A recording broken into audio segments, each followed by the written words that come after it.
Olá a todos, o meu nome é Ana Paris Leal, sou terapeuta da fala e venho falar-vos sobre disfonia na criança. A voz é o principal instrumento para a comunicação, com valor linguístico e também emocional. É por isso relevante para a percepção auditiva, psicológica, cognitiva, linguística e fonética. É uma ferramenta fundamental não só na educação e aprendizagem, mas também no cotidiano de trabalho de toda a população. As perturbações vocais são caracterizadas por desvios que comprometem a inteligibilidade e a efetividade da comunicação oral, dentre os quais podemos incluir alterações na qualidade vocal, frequência e intensidade da voz. Na população infantil, o pico de incidência das perturbações vocais ocorre entre os 5 e os 10 anos de idade, sem diferença quanto ao género. Existem vários fatores desencadeantes ou perpetuantes de uma disfonia, entre eles variações hormonais, doenças inflamatórias e infecciosas do trato respiratório superior, refluxo gastroesofágico e faringolaríngeo, consumo de medicamentos e drogas, stress, condições ambientais, mau uso vocal, abuso vocal e fatores de risco profissional. O caso, por exemplo, das crianças que integram grupos de coro. No entanto, o fator mais frequente de disfonia infantil são os nódulos nas pregas vocais. Existem também algumas perturbações que podem ser concomitantes à disfonia infantil, tais como as infecções do trato respiratório, as alergias, a asma, o refluxo laringoesofágico, problemas de audição e, finalmente, problemas articulatórios. Os nódulos vocais representam a condição patológica mais comum da laringe associada a problemas vocais em crianças. Normalmente, os nódulos apresentam-se bilateralmente e ocorrem no ponto médio da membrana das pregas vocais. Pela constituição histológica e localização da estrutura laríngea das crianças, os nódulos situam-se mais anteriormente nas pregas vocais quando comparado com os adultos. Estes surgem como um inchaço da mucosa, podendo ter uma característica mais firme ou macia. Na infância, os nódulos vocais encontram-se frequentemente associados ao comportamento vocal adotado pelas crianças. Desta forma, o uso excessivo da voz, como por exemplo, gritar e chorar excessivamente ou falar habitualmente com uma intensidade elevada, por exemplo, em contexto de brincadeiras, assim como a condições ambientais a que as crianças são sujeitas, como mudanças de temperatura frequentes, propiciam o aparecimento de nódulos.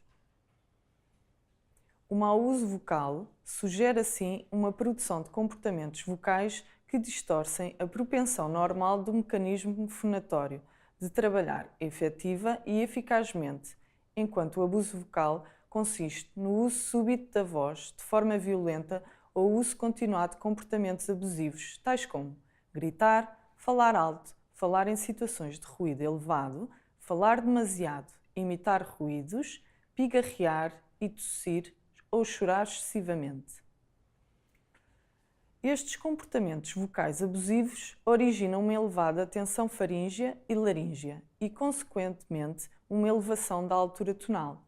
O uso persistente destes comportamentos tem consequências nefastas na mucosa laríngea e na qualidade vocal.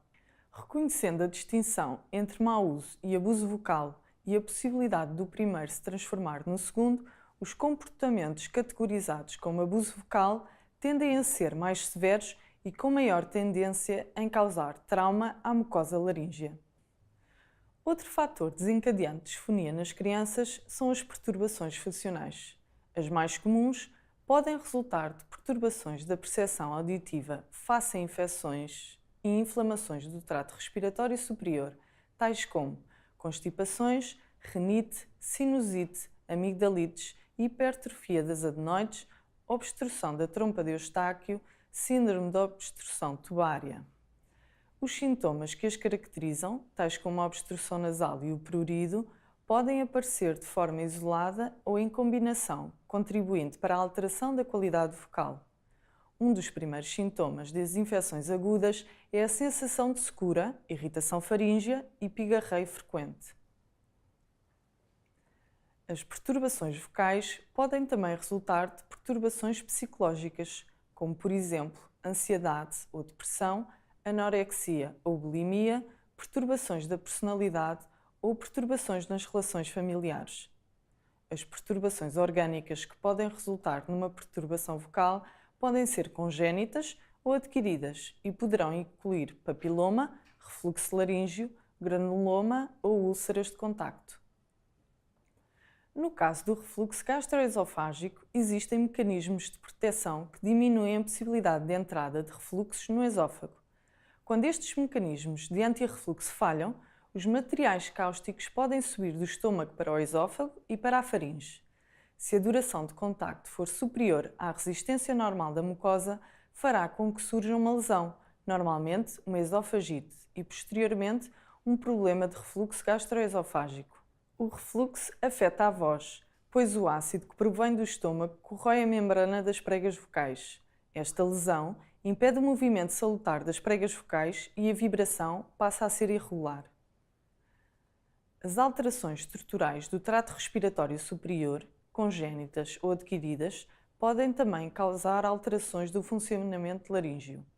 Alguns exemplos de anomalias laríngeas são a estenose, a laringomalácia, as fendas, laringonceles e palmura. Existem, por outro lado, várias condições ambientais prejudiciais à qualidade vocal, tais como substâncias irritantes que têm a capacidade de se infiltrarem na via nasal ou oral e, consequentemente, na faringe, laringe, traqueia e nos pulmões. Variações de temperatura, grau de umidade, ruído, para que o indivíduo se faça ouvir num local ruidoso, é necessário um nível de intensidade vocal elevado, o que é prejudicial se for prolongado. Os efeitos do consumo de medicamentos são também potencialmente prejudiciais à mucosa e à fonação. O grau de gravidade dos efeitos negativos na laringe e na qualidade vocal varia de criança para criança. O consumo de medicamentos poderá, assim, causar alterações na morfologia das pregas vocais e no controle motor fino do comportamento fonatório, para além de irritação da mucosa, alterações do movimento do ar pulmonar através da laringe, entre outras. As alterações hormonais têm também implicações nas pregas vocais, originando alterações na sua forma e, consequentemente, perturbações vocais. Para concluir, resta sublinhar que todos estes fatores devem ser tidos em conta quando são verificados sinais e descritos sintomas por uma criança relativamente ao seu desempenho vocal.